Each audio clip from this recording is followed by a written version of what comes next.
قرآن پاک میں اللہ پاک نے ارشاد فرمایا ہے کہ صرف اللہ کے بندوں میں سے جو علماء دین ہیں وہ اللہ تعالیٰ سے ڈرتے ہیں۔ حدیث پاک میں آتا ہے، حضور علیہ السلام فرماتے ہیں خیرکم من تعلم القرآن وعلمہ،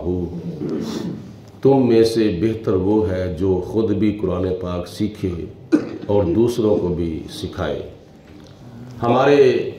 دادا مرشد حضور قبلہ شیخ الحدیث حضرت محدث اعظم پاکستان مولانا پیر محمد سردار احمد صاحب رحمۃ اللہ تعالی علیہ، جن کا مزار پر انوار فیصل آباد کے جھنگ بازار میں تجلیات کا مرکز اور محور ہے، آپ کے پاس ایک بی بی جو بیوہ تھی وہ اپنا بچہ لے کر آئی، لیکن اس کا کند ذہن تھا اور اس کے ذہن کے اندر کوئی اتنی باتیں نہیں بیٹھتی تھیں، بھول جاتا تھا، سبق اس کو یاد نہیں ہوتا تھا۔ تقریباً کچھ 6 مہینوں کے بعد حضور قبلہ شیخ الحدیث مولانا سردار احمد صاحب رحمۃ اللہ تعالی علیہ نے اس کی ماں کو بلایا، فرمایا کہ مائی صاحبہ مجھے خیال آ رہا ہے کہ آپ بیوہ ہیں اور یہ بچہ جو ہے یہ آپ کے مستقبل کا سہارا بننے والا ہے، تو میں اس کا ٹائم ضائع نہیں کرنا چاہتا، اس بچے کو کوئی اتنا آتا جاتا نہیں ہے، بہتر یہ ہے کہ آپ اس کا ٹائم ضائع نہ کریں، آپ اس کو کسی کام پہ ڈال دیں۔ تو وہ مائی صاحبہ کہتی ہے کہ حضور میں اس لیے نہیں لائی تھی کہ آپ اس کو عالم دین بنائیں، بلکہ میں تو آپ کی خدمت کے لیے اس کو پیش کرنے کے لیے آئی تھی،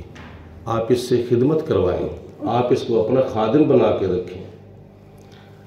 تو حضور قبلہ فرماتے ہیں کہ میرے پاس اور بچے ہیں جو کام بھی کرتے ہیں، نہیں اس کو بھی آپ کام کے اوپر رکھیں، اس سے بھی آپ اپنا کام کرا لیں۔ آپ نے فرمایا کیا کرواؤں، بھینسوں کا چارہ ڈلوا لیا کرو اور کام کروا لیا کرو۔ یہ حدیث پاک میں آتا ہے کہ حضرت انس بن مالک رضی اللہ تعالیٰ عنہ فرماتے ہیں کہ میری ماں مجھے بچپن میں ہی حضور علیہ السلام کے پاس چھوڑ گئی تھی حضور کی خدمت کے لیے۔ حضرت انس بن مالک رضی اللہ تعالیٰ عنہ آپ نے حضور علیہ السلام کی خدمت کی اور پھر خدمت بھی ایسی کی کہ نبی پاک علیہ السلام اتنے راضی ہوئے کہ آپ نے حضرت انس بن مالک کے لیے 2 دعائیں کی تھیں۔ ایک دعا تو یہ کی تھی کہ اللہ پاک آپ کی اولاد میں برکت ڈالے، اور دوسری دعا یہ کی تھی کہ اللہ تعالیٰ آپ کے مال میں برکت ڈالے۔ تو جناب انس بن مالک رضی اللہ تعالیٰ عنہ فرماتے ہیں کہ اللہ پاک کی ذات نے مجھے اتنی عمر عطا فرمائی تھی کہ میرے پوترے بھی تھے، میرے دوترے بھی تھے، میری پوتیاں بھی تھیں، میری دوتیاں بھی تھیں، میری آل اولاد ساری مل کے 100 کی تعداد بن گئی تھی۔ یہ حضور کی دعا تھی۔ اور دوسری دعا حضور علیہ السلام نے اللہ کی بارگاہ میں عرض کی، یا اللہ حضرت انس بن مالک کو مال میں برکت عطا فرما۔ تو جناب انس بن مالک فرماتے ہیں کہ دوسرے لوگوں کے بھی باغ تھے، مگر ان کے باغوں کو سال کے اندر 1 مرتبہ پھل لگتا تھا، میرے باغ کو اللہ تعالیٰ سال کے اندر 2 مرتبہ پھل لگاتا تھا۔ یہ حضور علیہ السلام کی دعا تھی، اور دعا کیوں؟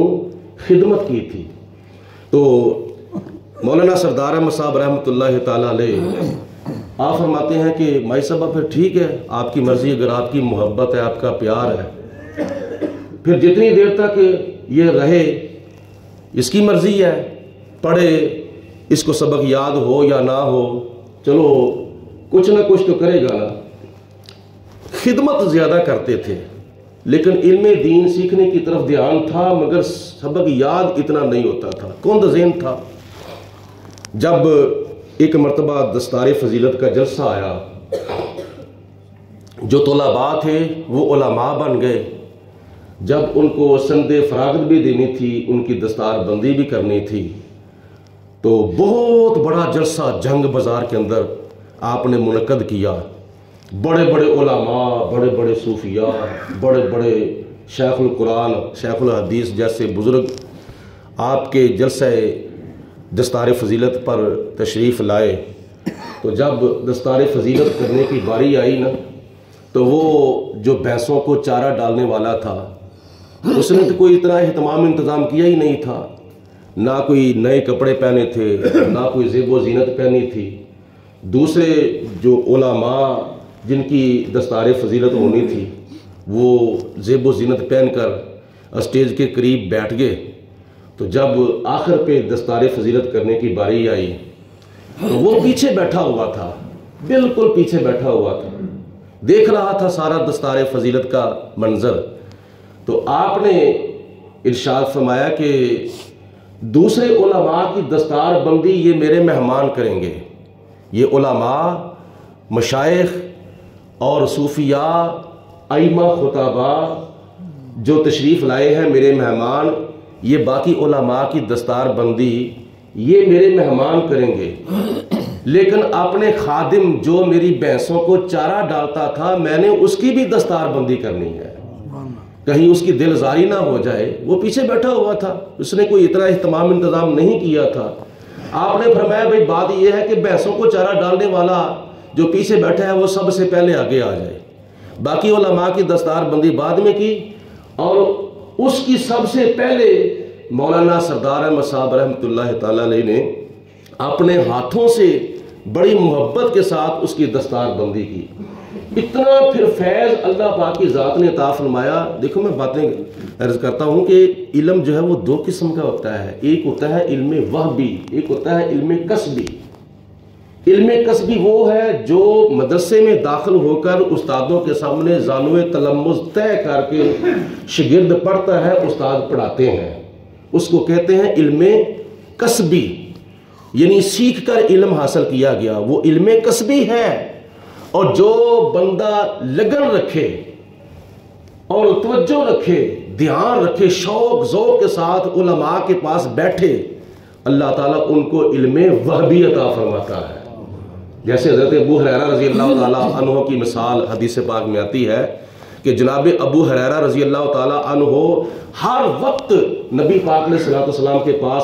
حاضر رہتے تھے اور حضور علیہ السلام کی باتیں سنتے تھے، یاد نہیں کچھ رہتا تھا تو نبی پاک علیہ السلام کی بارگاہ میں عرض کی۔ نبی پاک علیہ السلام نے، بخاری شریف کی حدیث پاک ہے، فرمایا کہ اپنی چادر بچھاؤ۔ چادر جب بچھائی تو فرمایا کہ ایسے 3 مرتبہ چلو آپ نے بھر کے ڈالے، چادر کے اندر 3 مرتبہ چلو بھر کے ڈالے غیبانہ طور پر۔ تو فرمایا کہ اٹھا لو، سینے سے لگا لو۔ حضور علیہ السلام نے جب فرمایا تو ابو ہریرہ نے چادر اٹھائی، سینے سے لگائی، چند دنوں کے بعد پوچھا، فرمایا کہ حالے کو مسئلہ یاد رہتا ہے؟ عرض کی حضور پہلے کبھی یاد نہیں رہتا تھا، اب کبھی بھولا ہی نہیں ہے۔ نتیجہ آج 1400 سال کے بعد بھی دیکھ سکتے ہیں، حدیث کی تمام کتابیں پڑھ لیں، سب سے زیادہ حضرت ابو ہریرہ رضی اللہ تعالیٰ عنہ کی مرویات حدیثوں کے اندر، حدیثوں کی کتابوں کے اندر موجود ہیں۔ تقریباً 5369 حدیثیں وہ ہیں جو حضرت ابو ہریرہ نے نبی پاک علیہ السلام سے سن کر آگے روایت کی تھیں۔ یہ علم وہبی ہے، جو کسی کی توجہ سے اللہ تعالیٰ کسی کو علم عطا فرما دے، اس کو علم وہبی کہتے ہیں۔ پھر وہ علماء فرماتے ہیں کہ بڑے بڑے ایسے مسائل ہوتے تھے کہ ہم ایک دوسرے سے تحقیق کرتے تھے اور بڑی مشکل کے ساتھ حل ہوتے تھے، لیکن کبھی کبھی ایسا بھی ہوتا تھا کہ جب ہم سے کوئی مسئلہ حل نہیں ہوتا تھا، کتابیں کھنگالنے کے باوجود بھی، تحقیق کرنے کے باوجود بھی مسئلہ حل نہیں ہوتا تھا، تو پھر ہم وہ بھینسوں کو چارہ ڈالنے والے کے پاس چلے جاتے تھے، جو مسئلہ کسی سے بھی حل نہیں ہوتا تھا وہ حل کیا کر دیتے تھے۔ یہ فیضان تھا حضور قبلہ شیخ الحدیث مولانا سردار احمد صاحب رحمۃ اللہ تعالیٰ علیہ کا۔ اللہ پاک ہم سب کو زیادہ سے زیادہ دین کا علم حاصل کرنے کی توفیق عطا فرمائے اور اس مشن کے اندر ہمیں زیادہ سے زیادہ کامیابیاں عطا فرمائے۔ وآخر الدعوانا ان الحمدللہ رب العالمین، الصلاۃ والسلام علیہ وعلی آلک وصحبک یا سیدی یا حبیب اللہ،